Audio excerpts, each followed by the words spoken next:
ከሐሺሽ ከሱስ ውስጥ ከዘፈን ውስጥ ከጨፈረው እስከ ናይት ክለብ ውስጥ ነውና እኔ በጣም በትልቁ ስለ ሪቫይቫል ከተማርኳቸው አንዱ በጣም ወሳኙ ነገር የእግዚአብሔር መገኘት ሲደመር የሰው መገኘት የእግዚአብሔር ክብር መገለጥ ነው ብዬ ከዛ በኋላ በፊቱ የመታሰቢያ መጽሐፍ ተጻፈ። እኔ በምሰራበት ቀን ገንዘብ ይሆናል። ኦኬ የሰው ድርሻ የእግዚአብሔር ገንዘብ መሆን ነው። እኔ ሪቫይቫልን አላመጣም። እኛ ባልጠበቅነው መንገድ ነው እግዚአብሔር የሚሰራው። ይሄ ነገር ሰዎች አይቆጣጠሩትም። ባይዘው ከእግዚአብሔር ጋር አብሮ መሮጥ ኖርማላችን። ምክንያቱም መንፈሳዊ ረሃብ ማለት ለእግዚአብሔር መንፈስ እንደ ማድጋ ነው፣ እንደ ባዶ ማድጋ ነው።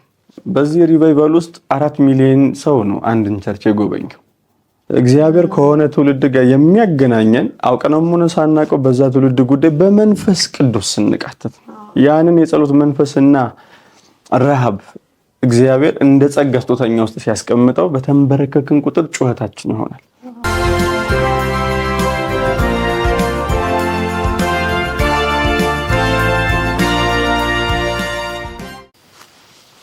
አንተ ካነሳው ሐሳብ ተነስቼ እግዚአብሔር ክብር ምንለው እግዚአብሔር መገለጥ የሆነ የጸጋ ስጦታ የሆነ ሙቀት እንዳልሆነ እየተረዳሁኝ ነበር። ይልቅ ራሱ እግዚአብሔር ሲገለጥ ሰዎች ኢንካውንተር ሲያደርጉት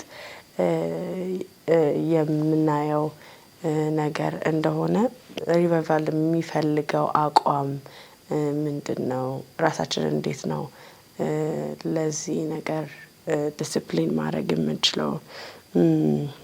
ሪቫይቫል ምን አይነት አቋም ይፈልጋል? እንግዲህ 2% የነበሩት የሚያምኑ የነበሩትን 98% አማኝ ያደረገው የእግዚአብሔር ክብር መገለጥ ነው አይደለ?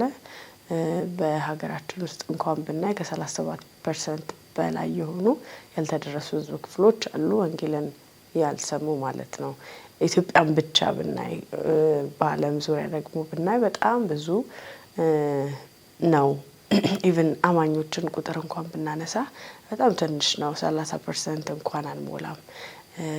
ስለዚህ ይሄንን ደግሞ የሪቫይቫልን ለማምጣት ምን አይነት አቋም ይፈልጋል? ሪቫይቫል ምን አይነት አቋም ይፈልጋል? እሺ እኔ ዲሲፕሊን ጎል ነው ብዬ አላስብም። ዲሲፕሊን ጎል የሚሆነው ፐርሰናል ህይወት ላይ ነው።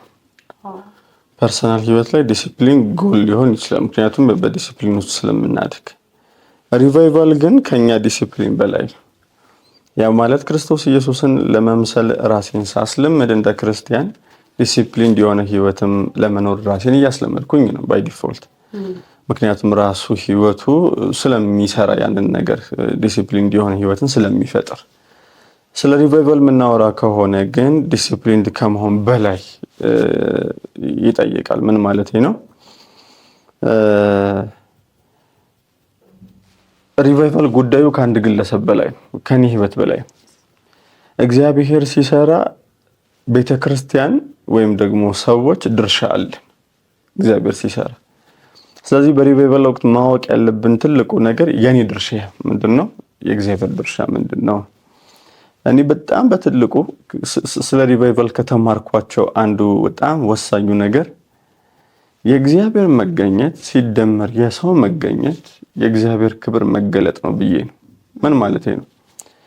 መጽሐፍ ቅዱሳችን ላይ የምናውቀው ጥቅስ አለ፣ ባሪያዬ ዳዊትን አገኘሁት። ይሄ በጣም ፌመስ የሆነ ቃል፣ ባሪያዬ ዳዊትን አገኘሁት፣ ቅዱስን ዘይት ቀባሁት፣ ቀኝ ትረዳዋለች። ይሄ የምናውቀው ቃል ባሪያዬ ዳዊትን አገኘሁት ያለው እግዚአብሔር ያገኘውን ሰው ሲያገኝ መስራት ስለጀመረው ስራ ነው። ያ ማለት ምን ማለት ነው? የተገኘ ሰው ሲደመር የተገኘ እግዚአብሔር እኩል ይሆናል የተገለጠ እግዚአብሔር ክብር ስላለ። ስለዚህ የኔ ድርሻ ምንድነው? በእግዚአብሔር ስራ ውስጥ ነው። እንግዲህ ሌላ የምናውቀው እግዚአብሔር ቃል ክፍል አለ። እግዚአብሔርን የሚፈሩ ሰዎች ተነጋገሩ፣ እግዚአብሔርም ሰማቸው፣ አደመጣቸው። ከዛ በኋላ በፊቱ የመታሰቢያ መጽሐፍ ተጻፈ። እኔ በምሰራበት ቀን ገንዘብ ይሆናል። ኦኬ የሰው ድርሻ የእግዚአብሔር ገንዘብ መሆን ነው። ግን ምን አለ? እኔ በምሰራበት ቀን ያለው እግዚአብሔር ነው የሚሰራው ማለት ነው።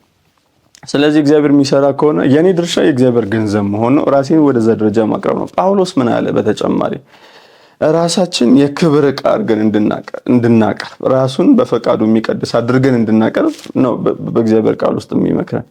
ስለዚህ የኔ ዲሲፕሊን የሆነ ህይወት የእግዚአብሔር ክብር መገለጫ ሆኖ ነው የሚቀርበው ለእግዚአብሔር ማለት ነው።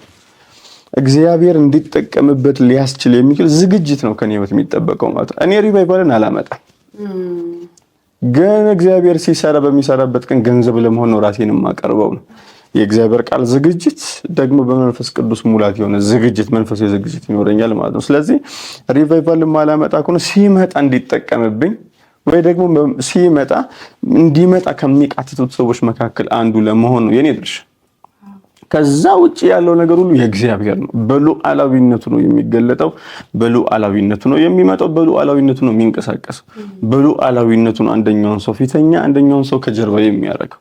የእግዚአብሔር ሉዓላዊ አሰራር ነው። የኔ ድርሻ ወይም እንደአጠቃላይ የቤተ ክርስቲያን ድርሻ ብዬ የምወስደው አንደኛው በጣም ወሳኝ ነገር እግዚአብሔርን መፈለግ። ያ ማለት ኮንሲስተንትሊ እግዚአብሔርን መፈለግ፣ ያለ ወረት መፈለግ፣ በአቋም መፈለግ፣ በጽናት መፈለግ፣ በረሃብ መፈለግ። እግዚአብሔርን መፈለግ ከግለሰብም ከቸርችም መጥፋት የለበት። እኛ አንድ በጣም መስተካከል ያለበት እይታ ብዬ ማስበው ነገር አለ። አዲስ ኪዳን ላይ እግዚአብሔር ተገልጧል ብለን የተገለጠ እግዚአብሔር መፈለግ የሚከብደን ከሆነ መገለጡ በትክክል አልገባንም ማለት ነው። የተገለጠው እንድንፈልገው እንጂ እንዳንፈልገው አይደለም። ምን ማለት ነው? እግዚአብሔር በሚገኝበት ጊዜ ይፈልጉት፣ ቀርቦ ሳለ ጥሩት። ምን ማለት ነው? ያቺ ሴትዮ ደም የሚፈሳ ሴትዮ ኢየሱስ እያለፈ ነው ስትባል አላየችውም፣ ጠራቸው። እግዚአብሔር ተገኝቷል ማለት መፈለግ አለብን ማለት ነው። ምክንያቱም በሚገኝበት ጊዜ ፈልጉት፣ በሚገኝበት ጊዜ ቀርቦ ሳለ ደግሞ ጥሩት። ስለዚህ በአዲስ ኪዳን ውስጥ በልዩ መገለጥ እግዚአብሔር በክርስቶስ ኢየሱስ በኩል ተገልጧል ብለን እናምናለን። ደግሞ በቃሉ በኩልም ተገልጧል ብለን እናምናለን። ተገልጧል ብለን ማመናችን ግን እንዳንፈልገው ማድረግ የለበትም፣ እንድንፈልገው ነው ማድረግ ያለበት። ለምን? ተገኝቷል። ስለተገኘ መፈለግ አለብን። ለምሳሌ ቀላል በሆነ ምሳሌ ስኳር መጥቷልና ግዙ ሲባል ሲምፕል ነገር ነው። አትውጡ፣ አትፈልጉት፣ ስኳር ከተማው ላይ የለም ከተባለ አንድ ነገር ነው። ለመፈለግ አንነሳም ስለሌለ። ስላለ ግን ፈልጉት ከተባለን የራሳችን ማድረግ የምንችለው ስለተገኘ ነው። በተመሳሳይ እግዚአብሔር ተገልጧል ከተባለን የሰው ድርሻ ምንድነው? መፈለግ ነው። ተገልጧል እኮ ተገልጧል፣ በክርስቶስ ኢየሱስ በኩል ተገልጧል፣ ደግሞ በቃሉ በኩል ተገልጧል። ይሁንና የተገለጠውን ቃል ለማንሳት መፈለግ ስለሆነ መጸለይ መፈለግ ስለሆነ በዛ ደረጃ ራሳችንን መስጠት የሚቸግረን ከሆነ መገለጡና መፈለጋችን አልተረዳንም ማለት ነው። መፈለጋችን የኛ ድርሻ ነው። እግዚአብሔር እርሱን መፈለግ የሌለበት ቸርች ማየት አይፈልግም የሚል እምነት አለ። እርሱን መፈለግ የሌለበት ቤተክርስቲያን ማየት አይፈልግም የሚል በጣም ጽኑ እምነት አለኝ ከእግዚአብሔር ቃል ውስጥ ማለት ነው። ሁለተኛ ግን መታገስ። ሪቫይቫል በእኛ ቀጠሮ አይመጣም። እግዚአብሔርን መጠበቅ መማር አለብን። እኔ 100 ዓመት የጸለዩ ሰዎች አንብቤያለሁ ከቤተክርስቲያን ታሪክ ውስጥ። ሞራቪያን ሪቫይቫል ይባላል። በጣም ነው የሚደንቁኝ። 100 ዓመት መጸለይ ማለት ምን ማለት ነው? 24 ሰዓት ነው የተከፋፈሉት ሰዎች ናቸው። አንዱ በአንዱ ሰዓት እየጸለየ 24ቱን ሰዓት ሁሉ ይጸልያል፣ 7ቱንም ቀን ሁሉ ይጸልያል።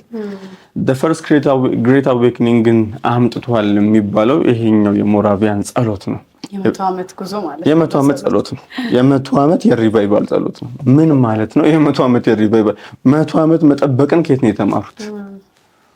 ኢየሱስ ክርስቶስ እኮ ይመጣል ሲባል ኢሳይያስ ረጅም ዘመን ጠብቀዋል ማለት መሲሁን ይመጣል የሚለው መጠባበቅ እኮ በጣም ሺዎች ዓመታቶችን አስቆጥሯል። እግዚአብሔር በቃሉ እርግጠኛ ከሆነን እንደሚያደርገው የኛ ድርሻ መጠበቅ ነው። ዝም ብሎ መጠበቅ ሳይሆን እየፈለግ ነው መጠበቅ። ስለዚህ 3 ዓመት ጸልዮ ሪቫይቫል ውሸት ነው አይባልም። 10 ዓመት ጸልዮ ሪቫይቫል ውሸት ነው አይባልም። 100 ዓመት ጸልዮ ሪቫይቫል ውሸት ነው አይባልም። በእግዚአብሔር ቃል ራሳችንን ቼክ ብናደርግና ብንሞግት ምክንያት መሆን አይችልም። እስኪሆን ድረስ መጸለይ ያለብን ማለት ነው። ስለዚህ ሪቫይቫል መምጣት ካለበት የኛ ዲሲፕሊን የቱ ጋር ነው መምጣት ያለበት? አንደኛ እግዚአብሔርን ኮንሲስተንትሊ መፈለግ። ሪቫይቫልን የሚፈልግ ሰው ህይወቱን እግዚአብሔርን በመፈለግ ውስጥ ማስቀጠል አለበት። ዲሲፕሊን እንደሆነ ማስቀጠል አለበትና ያ ትልቁ ዋጋ የሚያስከፍለን ነገር ነው። ራሳችን ላይ እንጨክናለን። ከዛ ውጪ ግን ትዕግስተኞች መሆን አለብን። አሁን እያወራ ምን እያሰብኩኝ ነበረ የተሰሎንቄ ሰዎች ናቸው አይደለ ጌታ ኢየሱስ ክርስቶስ ይመጣል ብለው ሁሉን ነገር ትተው ቁጭ ብለው እየጠበቁ የነበሩት እና እኛም ሪቫይቫልን ስንጠብቅ ይሄ በመጠባበቅ ውስጥ ሆኖ መጠበቅ የሚለውን ነገር እያሰብኩኝ ነበረ። አንተም እያነሳ የእግዚአብሔር መገኘት ፕላስ የሰው መገኘት የእግዚአብሔር ክብር መገለጥን ያመጣል የሚለውን ነገር እያነሳ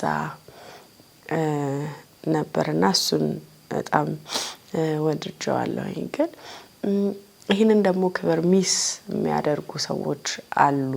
ያው ታሪክንም ስናይ በዘመናት መካከል አጌነስት የሚሆኑ ሰዎች ደግሞ አሉና ያው ይህንን ነገር ኮንትሮል ማድረግ ስለማይችሉ ሊሆን ይችላል። ግን ምንድነው ምክንያቱ ብለህ ታስባለህ? ሰዎች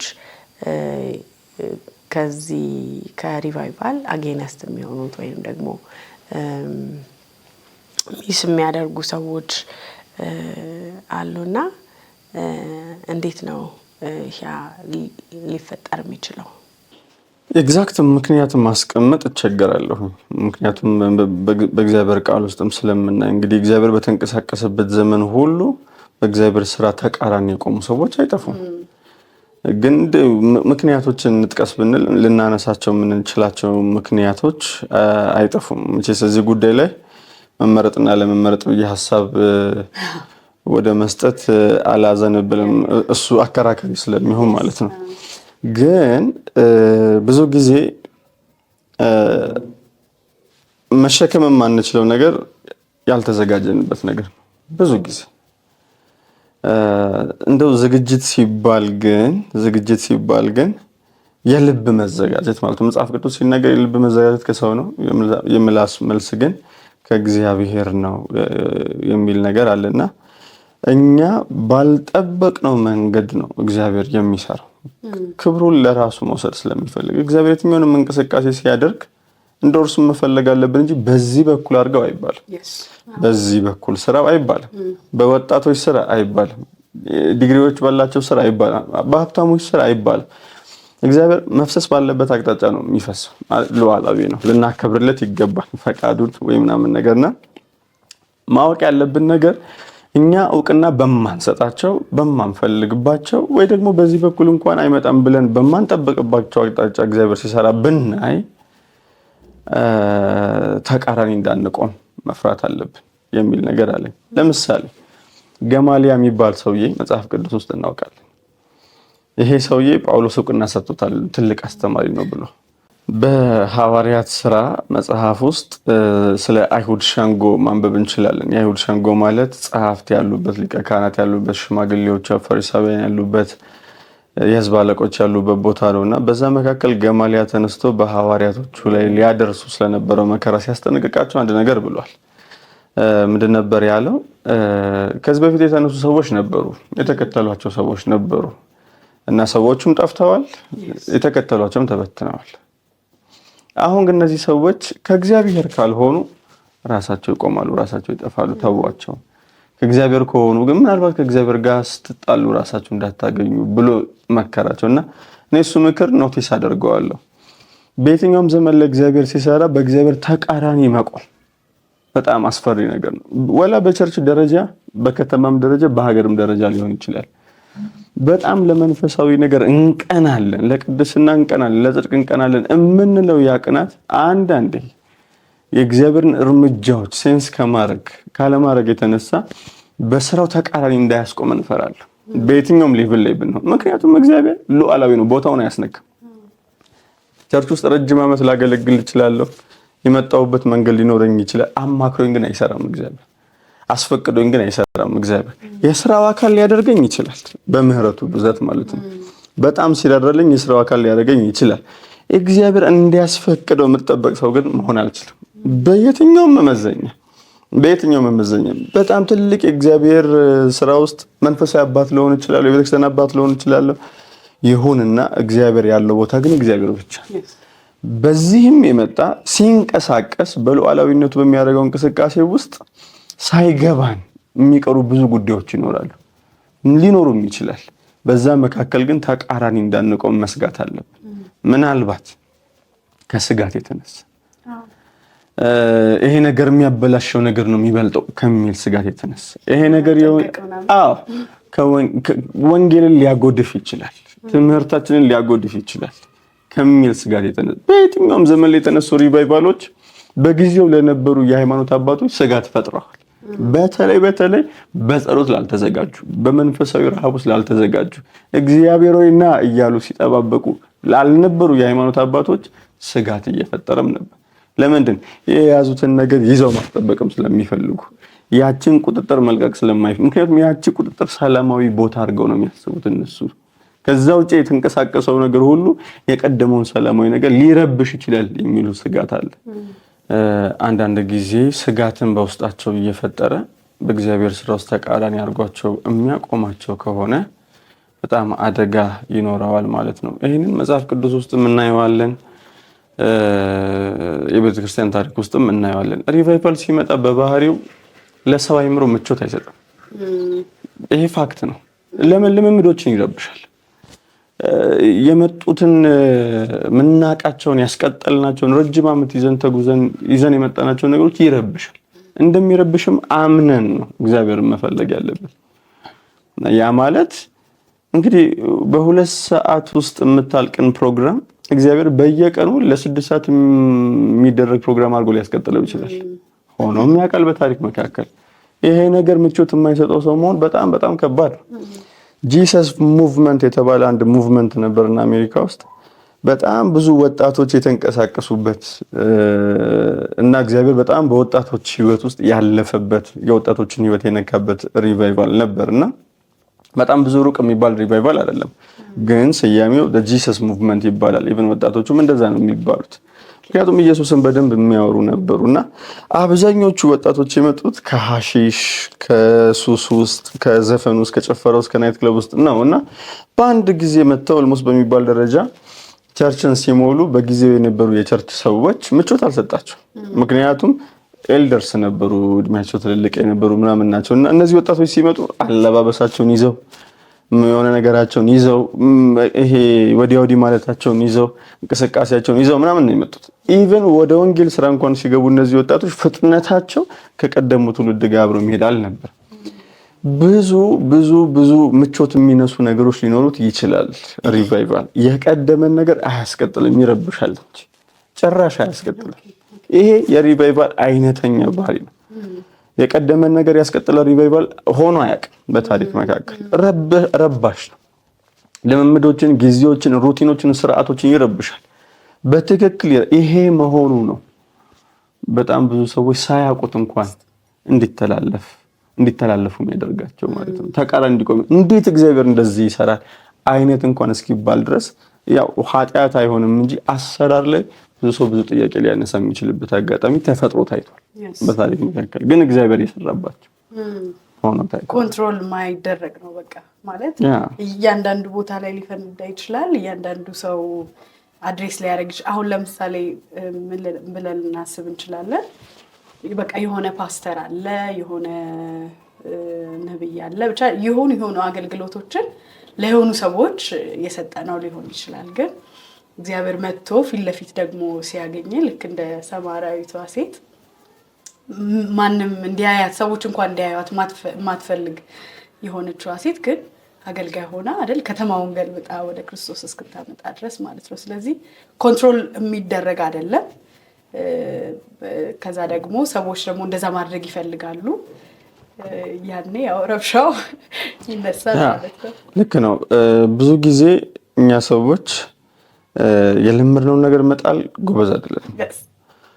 እኛ የምናውቀው ሰላም የሚሰማን በጣም እርጋታ የሚሰማን ያችን የምናውቃትን ልምምድ ስናስቀጥላት ነው። ኢቭን ምንም ነገር እንኳን ቢመጣ በምናውቀው መስመር ውስጥ ቢመጣልን ነው የምንመርጠው። ያንን ነገር ቢነካብን አንወድም፣ በጣም እንቸገራለን። የቤተክርስቲያን አገልጋይ ስለሆንኩኝ ለሰዓቶች፣ ለጊዜዎች ያሉን በጣም ጥብቅ አቋም ቤተክርስቲያን ውስጥ አውቃለሁ። እኛ ጋር ብቻ ሳይሆን ብዙ ቤተክርስቲያን ውስጥ ለስርዓቶች፣ ለደንቦች፣ ለጊዜ አጠቃቀሞች ምናምን በጣም የጠበቀ አቋም አለ። ሰርግ ቢሆን ባይሆን የጌታ እራት ቢሆን ባይሆን እንደነዚህ አይነት ፕሮግራሞች በጣም ስነ ስርዓት የእግዚአብሔር መገኘት ባልተለመደ መልኩ ሲመጣ ግን ይረብሻል። እንዲህ አይነት ነገሮች እንደሚረብሽም ይጠበቃል። በዚህ ደረጃ ነው ራሳችንን ማዘጋጀት ማንቆጣጠረው ነገር ግን የሚቆጣጠረው ነገር እንዲመጣ ነው መፈለግም ያለብን እንጂ የምንቆጣጠረው ነገር አይደለም መፈለግ ያለብን። የምንቆጣጠረው ነገር ሳይሆን መጥቶ የሚቆጣጠረን ነገር ነው መምጣት ያለበት። ያ ማለት እንደው ከናካቴው ለስጋዊ መረበሽም ራሳችንን እንስጥ ማለት ባይሆንም የሚመጣው ነገር ግን የመጀመሪያውን ነገር ሊረብሽ የመቻሉን ነገር ግን እርግጠኛ መሆን አለብን። ለምሳሌ አንድ ቸርች ላይ ብራውንስቪል ሪቫይቫል የሚባል አለ። አሁንም አሜሪካን ሀገር ውስጥ ሀፕን ያደረገ ሪቫይቫል። በዚህ ሪቫይቫል ውስጥ 4 ሚሊዮን ሰው ነው አንድን ቸርች የጎበኘው። ለአመታት ነው ለጥቂት አመታት ነው ፕሮግራም የተደረገው ኦልሞስት በየቀኑ ሰው ይመጣል ምናምን ነገር። ይሄ ነገር ሰዎች አይቆጣጠሩትም። ባይዘው ከእግዚአብሔር ጋር አብሮ መሮጥ ኖርማል አይደለም። ከእግዚአብሔር መንፈስ እንቅስቃሴ ጋር አብሮ መሮጥ በጣም በጣም በጣም በጣም አድካሚ ነገር ነው። እኔ በዚህ የሪቫይቫል ጉዞ ውስጥ ረጅም ዓመት የተጓዙ የእግዚአብሔርን ሰዎች ታሪክ ሳነብ እግዚአብሔር ምን አይነት ጸጋ በዛላቸው ብዬ ነው። ምክንያቱም ፕሮግራሞች ማድረግ ቀላል ነው። ከመንፈስ ቅዱስ ጋር መሮጥ ግን ቀላል አይደለም። በፍጹም ቀላል አይደለም። በጭራሽ ቀላል አይደለም። አዙዛ ስትሪት ሪቫይቫል 2 ዓመት ብቻ ቆየ። ዌልስ ሪቫይቫል 2 ዓመት ብቻ ቆየ። እጅግ በጣም ከባድ ነው። ከመንፈስ ቅዱስ ጋር መሮጥ እጅግ በጣም ከባድ ነው። ህልውናውን ኢንጆይ ማድረግ አንድ ነገር ነው። የስራው ተካፋይ ሆኖ በብዙ ትጋት ውስጥ መሮጥ ግን እጅግ ዋጋ ያስከፍላል። ቢሊ ግራሃም ወንጌል መስበክ ላይ እጅግ በጣም ሲተጉ አንድ ሲያስከፍላቸው የነበረው ዋጋ ልጃቸውን ለወራት ሳያዩት ቀርተው ወደ ቤታቸው መዳረሻ ሲመጡ የራሳቸው ልጅ ተቀብሏቸው ሌላ የጎረቤት ልጅ መስሏቸው ሰላም ብለውት ገብተው ተከትሎ ሲገባ የራሳቸው ልጅ መሆኑን አወቁ።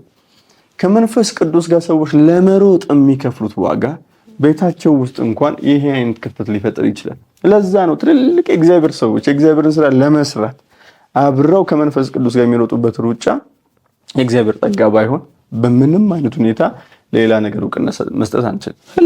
ህልውናውንም ማንም ሰው ኢንጆይ ያደርገዋል። የስራው ተካፋይ መሆን ግን እጅግ በጣም ዋጋ የሚያስከፍል ነገር። አዳር መጸለይ፣ ቀን መጸለይ፣ አዳር መጸለያውንም ቀን መጸለይ፣ ቀን ማገልገል፣ ብዙ ቦታዎች ላይ ሚሽን የሚሄዱ ብዙ ቦታዎችን መርገጥ፣ ያላየናቸውን ሰዎች ወንጌል መስበክ፣ አሁንም ተነስና ጸልይ ሲል ደግሞ ለመንፈስ ቅዱስ ድምጽ መታዘዝ፣ ተነስና ወንጌል ስበክ። አንድ እግዚአብሔር ሰው ታሪክ አውቃለሁ። ከሚስታቸው ጋር ቫኬሽን ወጥተው ትንሽ ስራው ቀለል ብሏል ብለው ለመጀመሪያ ጊዜ በአመታት ውስጥ ብሩ እያላቸው አቅሙ እያላቸው የሆነ ነገር እያላቸው ከሚስታቸው ጋር ቫኬሽን ወጡ። መጽሐፋቸውን እያነበብኩኝ ነው። የመጀመሪያውን ቀን ተነስተው አብረው ቁርስ ሊበሉ ባሉበት ሆሊ ስፒሪት ሻንጣህን ይዘህ ተመለስ የሚል ቀጭን ትእዛዝ ይሰጣቸዋል። ይሄ መንፈስ ቅዱስ መንፈስ ቅዱስ የምንዝናናበትና እንጂ የምናደርግበትን ቀነ ቀጠሮ እየሰጠን በሰማይ ነው በዋነኝነት። ለዚህ ምድር ላይ እንደ ሰው የሆነ አይነት ረፍት ሊሰጠን ይችላል። ሩጫውን በትክክል ሪቫይቫል የምንናፍቅ ከሆነ ግን የሚያስከፍለው ዋጋ ቀላል አይደለም። በተለይ ከመጣ በኋላ ለመጠበቅ የሚደረገው ዋጋ መክፈል እጅግ በጣም ከባድ፣ ጓደኛ ያሳጣል፣ ቤተሰብ ያሳጣል፣ ምቾት ያሳጣል። እንደነዚህ አይነት ሰዎች ናቸው የእግዚአብሔርን ክብር ይዘው የሚቀጥሉት። እግዚአብሔር ይመስገን።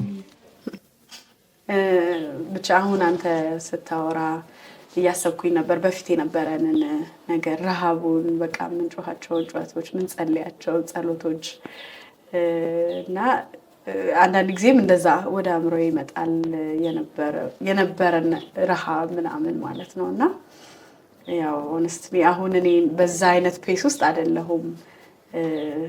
ስላልተደረሱ ህዝብ ክፍሎች ልጸልይ እችላለሁ፣ ላገለግል እችላለሁ ምናምን፣ ግን አይ ዶንት ኖ ብቻ በሆነ ደግሞ ራሴን ዞር ያደረኩበት ነገር አለ። ግን ይሄ ብቻ የልጅነት እንትን አይደለም አይደል? የልጅነት ጩኸት፣ የልጅነት ሙቀት፣ የልጅነት ጨዋታ ምናምን አይደለም። አንድ ለቤተ ክርስቲያን የሚያስፈልግ ነገር ነው። እግዚአብሔር የሚፈልገው ጉዳይ ነው። በተለይ ደግሞ በአሁን ጊዜ በመጨረሻው ዘመን ላይ መሆን ያለበት ነገር ነው። በጣም ብዙ በክርስቶስ ኢየሱስ ያላመኑ ብዙ ሰዎች አሉ። እንግዲህ ማለት በጣም ብዙ አይነት ነገር ውስጥ ነው ዓለም እያለፈች ያለችው።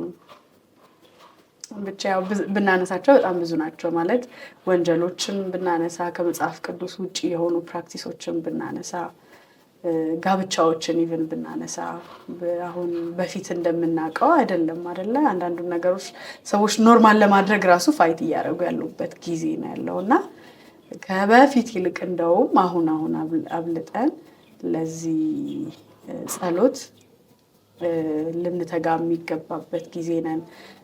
እኔ ያው ኮንፌሽን ታይምስ አረጋው እኔ አሁን በዚህ ሰዓት ያው እንትን የደከምኩበት በዚህ ጸሎት ህይወት ውስጥ ያልሆንኩበት ሁኔታ ላይ ነው ያለሁት። ግን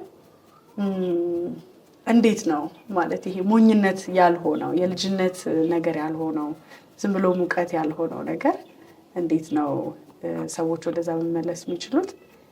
ከዛ ደግሞ ተጨማሪ ቀደም እያነሳው እንደነበር በቃ የሆነ አትሞስፌር ይፈልጋል፣ የሆነ ኤንቫይሮንመንት ይፈልጋል አይደለ? ምክንያቱም አንተ እንኳን ማይገባህ አይነት ነገር ነው ጉዳዩ። ስለዚህ አትሊስት በእንደዚህ አይነት ግራ መጋባት ውስጥ ያሉ በዙሪያ ያሉ ሰዎች ቢሆኑ ይሻላል። ጭራሽ ከእንደዚህ አይነት ፍላጎት፣ ረሃብ፣ ናፍቆት ውጪ ከሆኑ ሰዎች ጋር አብሮ ፍሬንድ ከመሆን ማለት ነው። ማለት ይሄ ከዚህ ኢሹ አንጻር ማለት ነው። እና እንዴት ነው ሰዎች ያንን ኤንቫይሮንመንት ኪፕ ማድረግ የሚችሉት የሚለውንም በዚህ ብናነሳ ደስ ይለኛል። እሺ አሁን ላይ ብንጸልይ ጥሩ ነው ብዬ ማስበው አክቹአሊ የምንመለሰው በጸሎት ነው። ሁለተኛ ዜና 7:14 እናውቀዋለን። ህዝቤ የራሱን አዋርዶ ፊቴን ቢፈልግ ቢጸልይ እኔ በሰማዩ የሚሰማቸው ኃጢአታቸውን ይቅር ይላል። የምንመለሰው በጸሎት ነው። ግን የጸሎታችን ጥንካሬ ያለው የጸሎታችን ርዝማኔ ውስጥ አይደለም። የጸሎታችን ጥንካሬ ያለው ውስጡ ያለው መንፈሳዊ ረሃብ ውስጥ ነው። በጣም ሴንሲቲቭ መሆን ያለብን ለመንፈሳዊ ረሃብ ነው። ሰው መጸለይ የሚያቅተው መንፈሳዊ ረሃቡን ሲያጣ፣ ረሃብ ደግሞ ቻሌንጅ ይደረጋል። ሰይጣን ረሃባችንን ቻሌንጅ የሚያደርግበት ብዙ አይነት መንገድ አለው። ወቅታዊ ነገሮች፣ ሁኔታዎች፣ ፖለቲካው፣ ዜናው፣ የኑሮ ሁኔታ፣ ማግኘት ማጣቱ፣ መውጣት መውረዱ፣ ይሄ ሁሉ ላይፋችን ላይ ኤክስፒሪየንስ የምናደርጋቸው ነገሮች ረሃባችን ላይ ኔጌቲቭ ኢፌክት እንዳይኖራቸው መጠንቀቅ መቻል ይኖርብናል። ምክንያቱም መንፈሳዊ ረሃብ ማለት ለእግዚአብሔር መንፈስ እንደ ማድጋ ነው፣ እንደ ባዶ ማድጋ ነው። በዛ ረሃብ ውስጥ ነው የሚመጣው፣ በዛ ረሃብ ውስጥ ነው የሚገለጠው፣ ለዛ ረሃብ ነው የሚመልሰው። ባይዘው ከምንለምነውና ከምናስበው ሁሉ ይልቅ አብልጦ ማድረግ ለሚችለው ይላል ኤፌሶን መጽሐፍ ምዕራፍ 3 ላይ የምናውቀው ቃል ነውና እግዚአብሔር በልባችን ውስጥ ያለውን ፍላጎት ጭምር ያያል። ለዛ ነው ጌታ ኢየሱስ ሲናገር ዮሐንስ 7 ላይ ማንም የተጠማ ቢኖር ነው ያለው። ምላሽ የሚሰጠው በአንደበታችን ላይ ላለው የጸሎት ቃላት ብቻ ሳይሆን በልባችን ውስጥ ላለው መንፈሳዊ ረሃብም ጭምር ነው። ስለዚህ እግዚአብሔር ለመንፈሳዊ ረሃብ ንቁ ነው። ህዝብ ውስጥ ቸርች ውስጥ ምን ማየት ይፈልጋል ከተባለ መንፈሳዊ ረሃብን ተመልሶ ማየት ይፈልጋል። ስለዚህ አንድ የጸሎት ርዕስ ያስፈልገናል ብዬ አስባለሁ። እግዚአብሔር ሆይ ወደ መንፈሳዊ ረሃብ መልሰን ብለን መጸለይ ያለብን። ረሃቤን መልስልኝ፣ ይራበኝ ማለት አለብን። ይራበኝ እስቲ ረሃብ ውስጥ ከተተኝ፣ የቃል ረሃብ ውስጥ ከተተኝ፣ የፊት ረሃብ ውስጥ ከተተኝ፣ የክብር ረሃብ ውስጥ ከተተኝ ብለን መጸለይ መልመድ አለብን። ወደዚህ ረሃብ መመለስ አለብን። ለምሳሌ አገልጋይ ነኝ፣ ቤተክርስቲያን ውስጥ ኦልሞስት ወደ 5 ዓመት ሊሞላኝ ነው። ረሃብን ቻሌንጅ የሚያደርጉ ነገሮች አውቃለሁ። አገልግሎታችን ላይ የሚመጡ ቻሌንጆች፣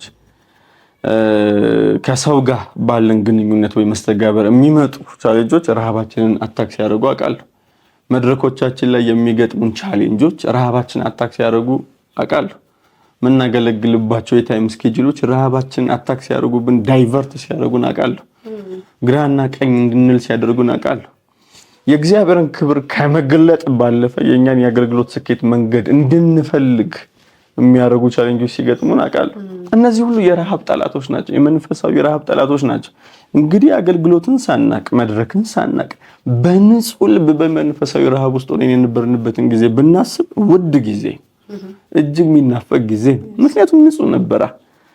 ከዛ በኋላ በሚገጥሙን የህይወት መንገዶቻችን ላይ ግን ረሃብን የሚያስጥሉ ነገሮች ይገጥማሉ። ሰው ትልቁ ቻሌንጅ የሚሆነው መንፈሳዊ ረሃብን አለመጣል።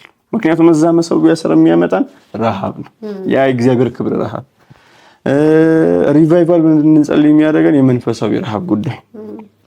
ስለዚህ አንድ የጸሎት ርዕስ ቢኖረን ከተመልካቾቻችን ጋር ወደ መንፈሳዊ ረሃብ መልስ። ምክንያቱም ከእግዚአብሔር ጋር ያለን ህብረት ይሰራልናል። መንፈሳዊ ረሃብ ምናልባት የምንዘጋጃቸው ስብከቶች እኛ ኢምፕሬስ እንድንደረግባቸው እንድንወደድባቸው ሰዎች እኛን መረዳት እንዲያደንቁልን አይነት ወደ መሆን የሸፈተ ከሆነ አመለካከታችን ገንዘብን ስንፈልግ ስኬትን ስንፈልግ የሆነውን ነገር ስንፈልግ እየፈለግን ያለ ነው ከኛ አንፃር እንጂ ከእግዚአብሔር ክብር መገለጥ አንፃር ካልሆነ ለካ ልባችን ከመንፈሳዊ ረሃብ እየወጣ የሆነ ነገር እየጣለ ነው ማለት ነው። ስለዚህ እንዴት አድርገን እንመለስ የሚል ጥያቄ ከመጣ በጸሎት እንመለስ ነው የኔ መልስ። ምክንያቱም እግዚአብሔር ጸሎትን ይመልሳል። ኢቭን ንስሐ እኮ ጸሎት ነው። ይቅር በለኝም ጸሎት ነው። በጸሎት ነው የምንመለሰው። ስለዚህ እንጸልይ። ምን ብለን እንጸልይ? እግዚአብሔር ሆይ ወደ መንፈሳዊ ረሃብ መልሰኝ፣ ወደዛ ንጹህ ረሃብ መልሰኝ። አንተን በንጹህ ልብ ወደምፈልግበት መንፈሳዊ ረሃብ ደግመ መልሰኝ፣ ደግመ ያንን ረሃብ ስጠኝ፣ ሃንገር ስጠኝ የሚል ጸሎት መጸለይ ያለብን ይመስለኛል። እኔ በበኩሌ እዚህ ውስጥ ነው መቆየት የምፈልገው፣ ያንን መንፈሳዊ ረሃብ ጭራሽ ቸርች ውስጥ እንዲጨምረው ማለት ነው። ህዝቡ መካከል አገልጋዮቹ መካከል እንዲጨምር ካልሆነ በስተቀር መንፈሳዊ ረሃብ ለሌለበት ቦታ እግዚአብሔር ምላሽ ይሰጣል ብለን በኮንፊደንስ መናገር አንችልም፣ የእግዚአብሔር ቃል ኪዳን ከሌለ በስተቀር። ምክንያቱም እግዚአብሔር እስራኤላውያን መካከል የሰራው እኮ ከእስራኤላውያን ናፍቆት ረሃብ የተነሳ አይደለም፣ ከአባቶቻችሁ ጋር ስለገባሁት ኪዳን ይላል። ያ ኪዳን ነው እንጂ እግዚአብሔር ተደጋጋሚ የሚያመጣው እዚህ ህዝብ ጋር የነሱ ረሃብ አይደለም።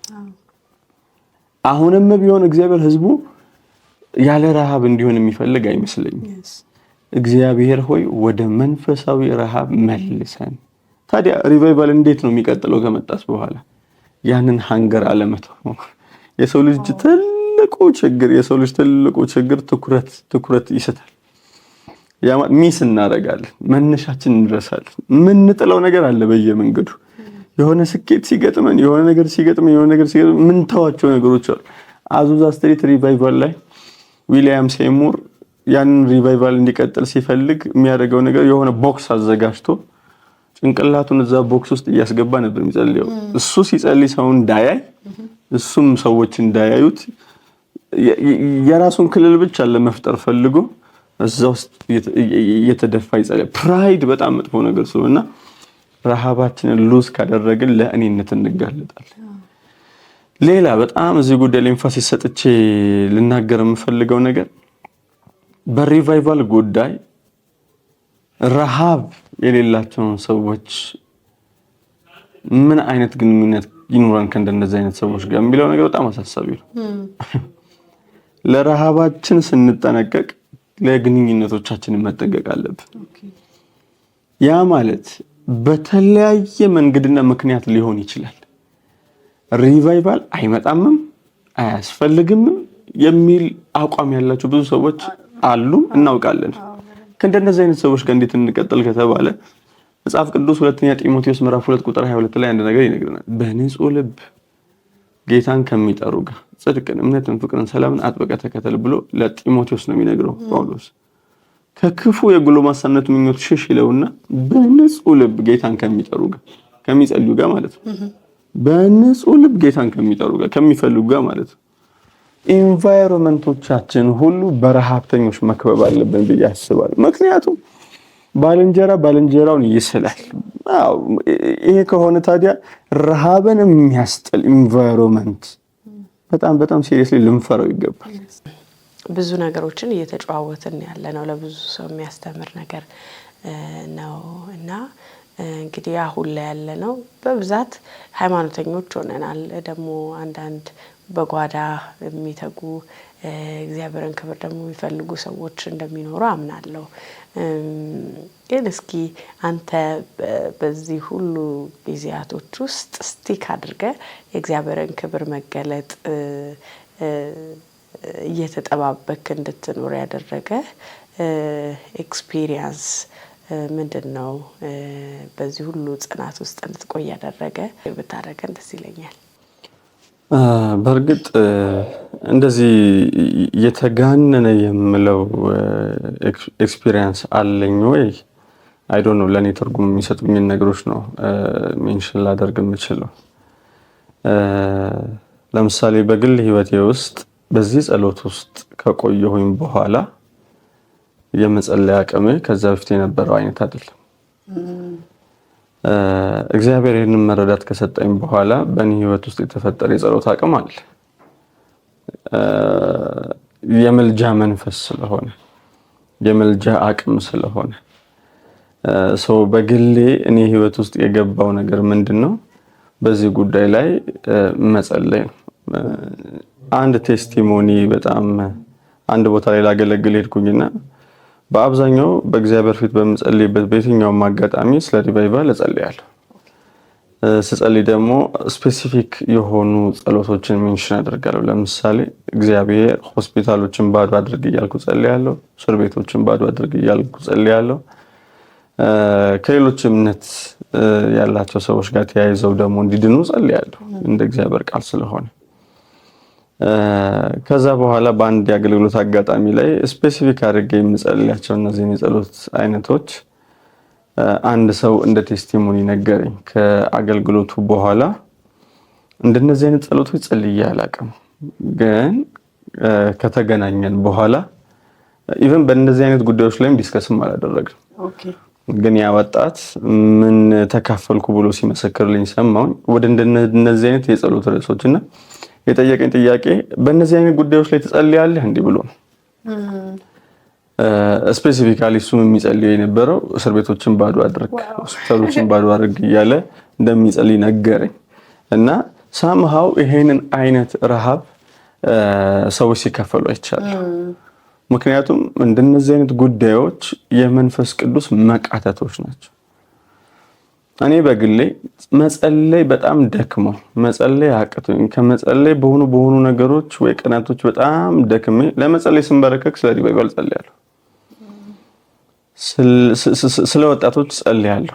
የእግዚአብሔር ክብር እንዲገለጥ ጸልያለሁ። አሁን ባልኩት ይዘት የእግዚአብሔር ክብር ተገልጦ እንግዳ ነገር እንዲያደርግ ጸልያለሁ። ይሄ መቃተት ውስጤ ላይ ይፈጠራል። አስቤበት አውቄ ምናምን ነገር አይደለም። ሆን ብዬ እስቲ የረሳሁትን ነገር ላስታውስ ብዬ አይደለም። በራሴ ጉዳይ ልጸልይ ተንበርክኬ እንደነዚህ አይነት የምልጃ ጸሎቶች እና መቃተቶች በውስጤ ሲንቀሳቀሱ አውቃለሁ። በእኔ ህይወት ላይ ከዚህ ከሪቫይቫል መረዳት በኋላ እግዚአብሔር መንፈስ ቅዱስ ያደረገው አንዱ ነገር የምልጃን ጸጋ መጨመር ነው። የምልጃን መንፈስን መጨመር ነው። ስለዚህ ይሄ አንዱ ነገር ነው። እኔ በግል ህይወቴ ውስጥ ኤክስፒሪየንስ እያደረጉት ካለሁት ነገር አንፃር ማለት ነው። ይሄንን ተከትሎ ደግሞ ብዙ የአገልግሎት ደጆች ሲከፈቱ ያሉ የሪቫይቫልን ጸሎት እና የምልጃን ጸሎት በመጸለይ ውስጥ ነው የአገልግሎት ደጆች ሲከፈቱ ማቀው እንጂ ስለ አገልግሎት ደጆች በመጸለይ ውስጥ አይደለም። እግዚአብሔር ከሆነ ትውልድ ጋር የሚያገናኘን አውቀነውም ሆነ ሳናውቀው በዛ ትውልድ ጉዳይ በመንፈስ ቅዱስ ስንቃተት ያንን የጸሎት መንፈስና ረሃብ እግዚአብሔር እንደ ጸጋ ስጦታኛ ውስጥ ሲያስቀምጠው በተንበረከክን ቁጥር ጩኸታችን ይሆናል። ምናልባት በዚህ አጋጣሚ የሚሰሙን ወዳጆቻችን ይሄ የእግዚአብሔር ጸጋ በልባቸው ውስጥ ካለ፣ ይሄ ጩኸት በልባቸው ውስጥ ካለ ከነሱ እንዳልሆነ እንዲረዱ ልመክር እፈልጋለሁ። ምክንያቱም ከነሱ እንዳልሆነ ሲረዱ ብቻ ነው ሊያስቀጥሉት የሚችሉት። መንፈስ ቅዱስ ነው የሰጠው። መንፈስ ቅዱስ ነው የሰጠው የሚለውን እውቅና ለመንፈስ ቅዱስ መስጠት ተገቢ ነው፣ ከኛ አይደለም። ስለዚህ ተንበርክከን የምንጮሃቸው የሪቫይቫል ጩኸቶች ሁሉ የመንፈስ ቅዱስ ናቸው። ይሄንን ተከትሎ ምን አይቻለሁ? ከዚህ በፊት አብረን የምንጸልይበት የነበረበት የአዲስ ከተማ የጸሎት ህብረት በዚህ መንገድ ነው ያደገው። በተለይ አስታውሳለሁ አንድ ጊዜ በጊዜው አብሮኝ አገልግሎቱን ይመራ ከነበረ አንድ ወዳጄ ጋር ታምራት ይባላልና ለ2 ወራቶች በየቀኑ በዚህ ጸሎት ውስጥ ቆይተናል። በየቀኑ ለ2 ወራቶች በትንሹ በየቀኑ እየተገናኘን ከምሳ ሰዓት ጀምሮ ነው ከሰዓቶቹን ሁሉ ተንበርክከን የሆኑ ክላሶች እየዘጋን የምንጸልየው። ከዛ በኋላ የገባንበት አቅም ከባድ፣ ምክንያቱም የሆነ ሩም ያንሰንና የሆነ ደግሞ ትልቅ ሩም ውስጥ እንገባለን። የሆነ ሩም ያንሰንና ደግሞ የሆነ ትልቅ ሩም ውስጥ እንገባለን። እግዚአብሔር ከተንቀሳቀሰ ባይ ፕሪንሲፕል ያንቀሳቀሰው የሆነ ጸሎት አለ። ያም ጸሎት የተፈጠረው ከራሱ ከመንፈስ ቅዱስ የተነሳ የምልጃ መንፈስ ካለ የእግዚአብሔር እንቅስቃሴ አለ። የምልጃ መንፈስ ካለ ሁሉ ጊዜ የምልጃ መንፈስን ቼክ ማድረግ አለብን። ባይዘው the spirit of intercession የሚባል ነገር የምልጃ መንፈስ ማላጆች ካሉ ወጣት ይሁን እናቶች ይሁን አባቶች ማላጆች ካሉ ግን እግዚአብሔር ሊንቀሳቀስ ዌልስ ሪቫይቫል ላይ 40,000 የሚያክሉ የማይተዋወቁ ሰዎች ስለ ሪቫይቫል ይጸልዩ ነበር ይባላል። የማይተዋወቁ ሰዎች ናቸው 40,000 ናቸው። ሪቫይቫል ራሱ ኢቫን ሮበርትስ ለ11 ዓመት ያህል ስለ ሪቫይቫል ጸልዩዋል። እነዚህ 40,000 የማይተዋወቁ ሰዎች ግን ሳይተዋወቁ እንዴት ነው የሚጸልዩት ሲባል ለካ የነሱ ፕሮግራም አይደለም። የነሱ ፕሮግራም ካልሆነ እነሱ የነበራቸው ድርሻ የእግዚአብሔርን ፕሮግራም ማስተናገድ። ስለዚህ 40,000 የማይተዋወቅ ሰው በጸሎት የተራበ ከነበር የሆነ ነገር እግዚአብሔር ሊንቀሳቀስ ነው ማለት ነው። አሁንም ቢሆን የሚጸልይ ሰው ካለ የሚማልድ ሰው ካለ ኢቭን የሚሰሙ ሰዎች አሁን የሚጸልዩበት መንፈስ ውስጣቸው ካለ አንድ ነገር ማወቅ አለባቸው። ወይ በእነሱ ህይወት ውስጥ ወይ ከነሱ ጸሎት የተነሳ እግዚአብሔር ሊንቀሳቀስ ነው። ይሄንን ማወቅ አለባቸው። ስለዚህ ነው ለዚህ የምልጃ ጸሎት ከፍተኛ ትኩረት መሰጠት ያለበት። ቸርች ማላጆች ሊኖሯት ይገባል። የሪቫይቫል ባህሪው ትልቁ ነገር ጸሎት ውስጥ ያቆያል። አክቹአሊ በጸሎት ነው የሚመጣው፣ በጸሎት ነው የሚቀጥለው፣ በጸሎት ነው የሚያድገው። ከጸሎት የተፋታ ሪቫይቫል የለም። መሰረቱ የእግዚአብሔር ቃል ነው። የሚመጣውም የሚወለደውም የሚቀጥለውም ግን በጸሎት ነው። መጸለይና ሪቫይቫል ተራርቀው አያውቁም በየትኛውም ታሪክ ውስጥ ማለት ነው። ሪቫይቫል ካለ የሚጸልዩ ሰዎች አሉ፣ ስላሉም ነው የመጣው። እያሉም ከቀጠሉ ደግሞ ሪቫይቫሉን ማስቀጠል ይቻላልና እኔ በግል ህይወቴ ውስጥ በቃ ከፍተኛ የምለው የመጸለይ ረሃብ፣ ከፍተኛ የምለው የመጸለይ አቅም እሱ ብቻ ከጊዜ አንፃር አይደለም ብቻ ምተምነው ከፍተኛ የሆነ መንፈሳዊ ረሃብ እና ጩኸት። ጸሎት ጨርሰን መንገድ ላይ እየሄድን ካልቆመ ረሃብ ነው፣ እያወራ ነው ከቀጠለ ረሃብ ነው። መድረክ ላይ ወጥተን ያ ነገር ከቀጠለ ረሃብ ነው። አመታቶች በዛው ከቀጠለን ረሃብ ነው። እግዚአብሔር ሊንቀሳቀስ ነው ማለት ነው። ስለዚህ በግል ህይወቴ ውስጥ እኔ የተለማመድኩትኝ ከፍተኛ የሆነ መንፈሳዊ ረሃብ ያለበት የጸሎት ህይወት እግዚአብሔር እንድለማመድ አድርጎኛል። ቸርቼ ውስጥ የቁጥር መልቲፕሊኬሽኑ በጣም አስገራሚ እስኪሆን ድረስ የሚለወጡና የሚድኑ ሰዎች አሁን ያለውበት ቸርች ራሱ በዚህ ደረጃ ነው እግዚአብሔር እየሰራ ያለው። ብዙ ሰዎች ለመጀመሪያ ጊዜ መንፈስ ቅዱስን ተዋውቀዋል። በጣም ለመጀመሪያ ጊዜ መንፈስ ቅዱስን ተዋውቀዋል። በባሰ ሁኔታ ደግሞ ለመጀመሪያ ጊዜ መንፈሳዊ ረሃብን ተዋውቀዋል። በጣም ብዙ እግዚአብሔርን አመሰግናለሁ ጸሎት የሚጠሉ ሰዎች ጸሎትን የሚያስተምሩ የጸሎትን ምሳሌ የሚሆኑ ሰዎች ሆኖ አሁን ባለውበት ቸርች ውስጥ ራሱ ሲቀየሩ ሲመሰክሩም ሰምቻለሁ። በጣም ጸሎትን የሚጠሉ የጸሎት ትርጉም የማይገባቸው ሰዎች ወጣቶች ሆነው ማለት ነው። አሁን ግን የአዳር ጸሎቶችን የማይቀሩ 21 ቀን 40 ቀን እያሉ ጸሎቶችን የሚቀጥሉ ራሳቸውን ጸሎት ውስጥ ማቆየት የሚፈልጉ በጸሎት ቆይታቸው ውስጥም ለብዙዎች የሚማልዱ ሰዎች ሆነው አይቻለውና በዚህ ጉዳይ ውስጥ ብዙ ምስክርነት አለ። ብዙ ረሃብተኞች ተወልደዋል። በጣም ብዙ ረሃብተኞች ተፈጥረዋል። በጣም ብዙ ረሃብተኛ ቲኔጀርሶች ተፈጥረዋል። ርዕሳቸውን ቀይረው ስለ ሪቫይቫል መጸለይ የጀመሩ በቃ እግዚአብሔር ሆይ እኔም ይሄን ጩኸት ከሚጮሁ ሰዎች መካከል መሆን ፈልጋለሁ እያሉ የጩኸቱ ተካፋይ ወደ መሆን መጥተዋል። ስለዚህ ሪቫይቫል የጸሎት ሰዎችን ያስነሳል፣ የጸሎት ቲሞችን ይፈጥራል። በዛ ውስጥ ደግሞ እጅግ በጣም ብዙ የሚድኑ የሚፈቱ የሚለወጡ የሚቀየሩ ሰዎችን ያሳየናል ማለት ነው። ጥያቄዎቻችንን ወደ ማገባደዱ እየደረስን ነው።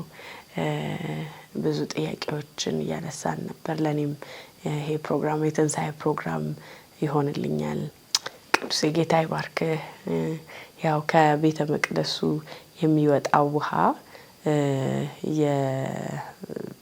የሄደበትን የነካውን የደረሰበትን ነገር ሁሉ ነው አይደለ? ያው የሚያደርገው እንግዲህ ለኔም እንደገና ያው መሆንን የሆነልኝ ነውና እግዚአብሔር ይባርክ። በጣም አመሰግናለሁ። እንግዲህ አሁን ላይ ምን አስባለሁኝ ልጆች በብዙ አይነት ቤተክርስቲያን ውስጥ ኢግኖር የተደረጉ ብዙ ኮንሲደር ማይደረጉ እንደሆኑ አስባለሁና እንዴት ነው ወላጆች ቤተክርስቲያን ለልጆች ይሄንን ነገር ኢንቴንሽናሊ እንዴት ነው ለልጆች ይሄንን ነገር ማለማመድ የሚችሉት ወደዚህ ጸሎት ልጆችን በእርግጥ ያው ራሳችንም ወደዚህ ልምምድ መምጣት አለብንና እንዴት ነው ልጆችን ወደዚህ ልምምድ ማምጣት የሚችሉት የሚለውን እናንሳ። እሺ ቤተክርስቲያን ቀጣዩ ትውልድ ላይ ወይ ደግሞ አሁን ያለው ልጆች ላይ እንዴት መስራት አለባት ብዬ ሳስብ የሁል ጊዜ ሐሳብ የሚሆነው ኢንቴንሽናል የመሆን ጉዳይ ነው። ምክንያቱም ልማዶችን ከማስቀጠል ባለፈ ቆም ብለን ይሄ ልማድ ይሄ መንገድ የት ነው የሚያደርሰኝ ብለን መጠየቅ እና ልማዶቻችን የመገምገም ነገር ቢኖረን በጣም ጥሩ ነው። ህፃናት ልጆችን በህፃንነታቸው ከመንፈስ ቅዱስና ከጸሎት ጋር ማስተዋወቅ እጅግ በጣም ለቸርች በረከት በጣም በጣም በረከት ነው። በጸሎት ውስጥ የሚያድግ ትውልድ በተለይ በዚህ ዘመን ምክንያቱም ልጆችን ወጣቶችን ቲኔጀርስን ሊያጠምድ የሚችል ነገር በጣም በስፋት ያለበት ዘመን ነው።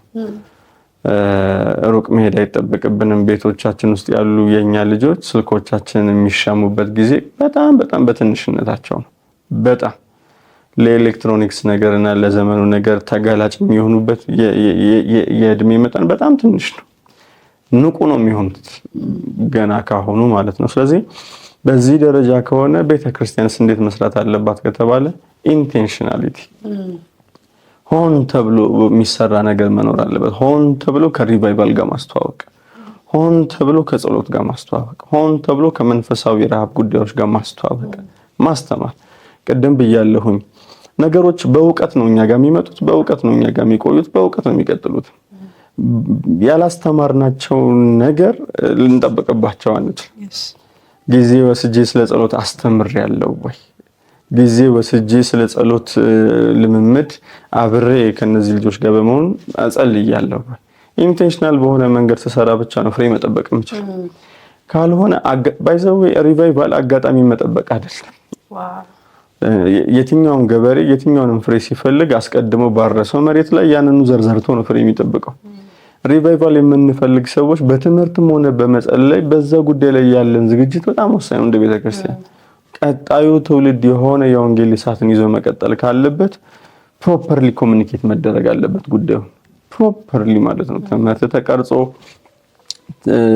ጥሩ የሆኑ ኖቶች ተዘጋጅተው የማስተማሪያ መንገዶች ተፈጥረው እነዚህ ልጆች ሪትሪት እያለን እየወሰደን ምሽግ ጊዜን እየገባን ጥሩ በጨዋታን በምንም እያደረግን ከመንፈሳዊ ረሃብ ጋር ማስተዋወቅ መቻል አለብን። እዛ ውስጥ እንዲያድጉ ማድረግ መቻል አለብን። ይሁንና ይሄ ጉዳይ ዋጋ ያስከፍላል።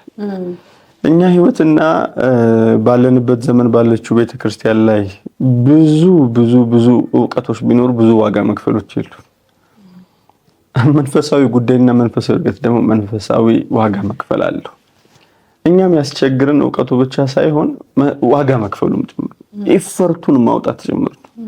ምናልባት የምንከፍለው ዋጋ በምድር ሪዋርድ ላይ አድርገን የሚችል አንዳንድ የእግዚአብሔርን ሰዎች ታሪክ እሰማለሁኝና የከፈሉት ዋጋ ምድረ በዳ ላይ ጀምረው ምድረ በዳ ላይ የሚጨርሱ በተለይ ሚሽነሪው ሲሆን ጭራሽ በቃ ቴክኖሎጂ ባልነበረበት ዘመን፣ መብራት ባልነበረበት ዘመን ነፍሳትን ማዳን የሚባል የመንፈስ ቅዱስ ጮት ውስጣቸው ገብተው ሀገርና ከተማ እየዞሩ በፈረስም ይሁን በጋሪም ይሁን በዛ ጊዜ የሚከፍሉት ዋጋ ላይ ያንን ዋጋ በምድር የሚቀበሉ ሰዎች ሆነው አላለፉ።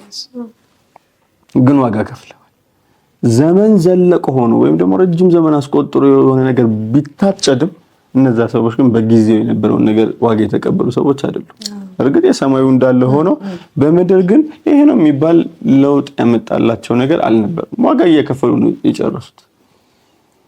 እንደሱም ነገር ሊገጥም ቢችልም የቤተ ክርስቲያን መንገድና ጎዳና ማቅናት የሚችል ዋጋ መክፈል ግን ያስፈልጋል። ስለዚህ ዕውቀቱ ኖሮን ረሃቡ ኖሮን ዋጋ መክፈሉ ከሌለን ግን አስቸጋሪ ነውና እኔ በዚህ ጉዳይ ነው ላስረው የምፈልገው። ትውልድ ላይ መስራት ካለብን ኢንቴንሽናል ሆነን በእውቀት መስራት አለብን። ዋጋ ቢያስከፍልም ግን ዋጋ መክፈል አለብን። ስናወራው የቀለለን ነገር ሁሉ ስናደርገው ቀላል አይደለም።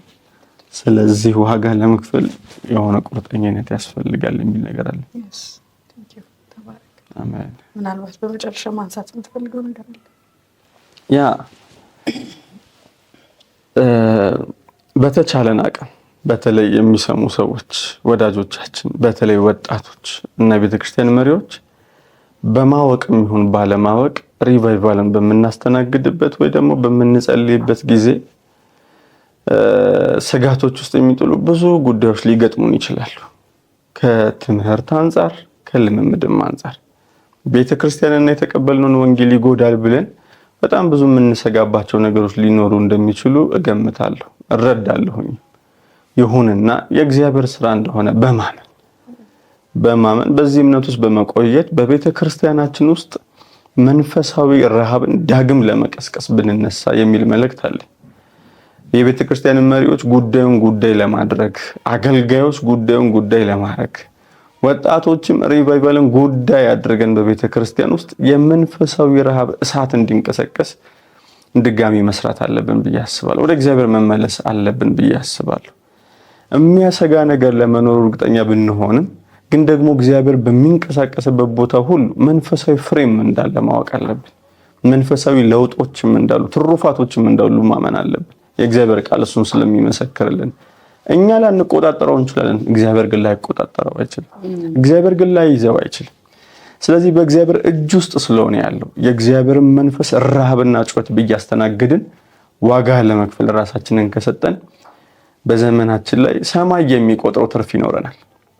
ኢትዮጵያ ሪቫይቫል ማየት አለባት። ሪቫይቫልን ማስተናገድ አለባት። የመጨረሻው ዘመን ሪቫይቫል ኢትዮጵያ ላይ ሆኖ ማየት አለብን። ከሰሜን እስከ ደቡብ፣ ከምዕራብ እስከ ምስራቅ ድረስ የእግዚአብሔር ክብር ምድሪቱን ሲሞላ ማየት አለብን። ለዚህ ደግሞ ሁላችንም ኃላፊነት መውሰድ አለብን። ጌታ ኢየሱስ ዘመናችሁን ይባርክ።